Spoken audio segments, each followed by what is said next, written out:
Well, hello you guys, it's me, Terry. And in this little quick vid, I am answering this question that came in. I think my partner has a drinking problem and I don't know what kind of boundary to set. They can be so mean. The pandemic has been very hard on them and their business, and they use drinking to soothe, but it hasn't changed since we have opened up more. What kind of boundary is not an ultimatum, but might inspire them to handle their drinking?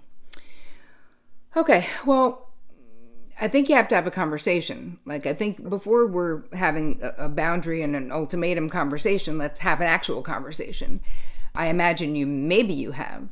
But if they get drunk and are mean, that is a boundary that you have every right to draw, because their drinking is their side of the street, but when it spills over to your side of the street, now it's your problem, right? So if they're treating you badly, being mean in a way that they wouldn't normally be. Because here's the thing, being a psychotherapist for 2.5 decades, the people would come in and talk about someone that they loved who had an addiction problem, but they would want to come in and talk about the injury of the day. They came home last night, they were wasted, they were accusing me of flirting with their friend, like whatever the thing was. So it's like the person who is having the addiction struggle, every interaction is like lighting a fire, right? So then my client would be looking at that one fire and being like, I can't believe how much damage this fire is doing.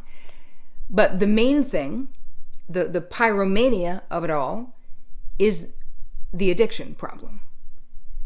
So we've got to not micro focus on the mean thing the person said in that one moment.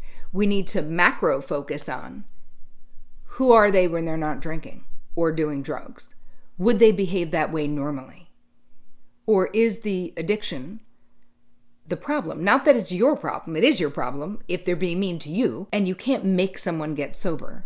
But I wanted to try to clarify that not talking about the actual problem is a way of colluding with the addicted person's denial of the actual problem. Make sense?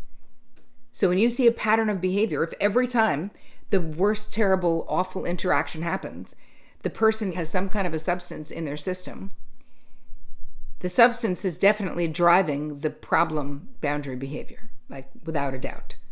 But it's for them to handle. So anyway, long way around the barn. Let me get back to your question, which is, have a conversation. I'm concerned about your drinking. Last night, we had this conversation. You said this thing that was incredibly hurtful to me.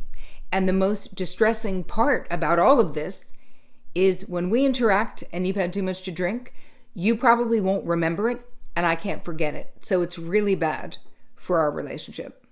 So I'm making a request that you talk to someone, do something about it, because I am not going to be willing for very long to be on the receiving end of your displaced aggression, your anger. I'm here. I love you. I understand what happened during the pandemic, right? It was tough. Business was bad. But now we're opening up, and this is a time when you have to decide, is this level of drinking your new normal, or are you going to be able to rein it in? Because I am uncomfortable with it, and I don't feel safe around you when you're drinking because you say mean things that you wouldn't normally say. That's a thought. That's an idea.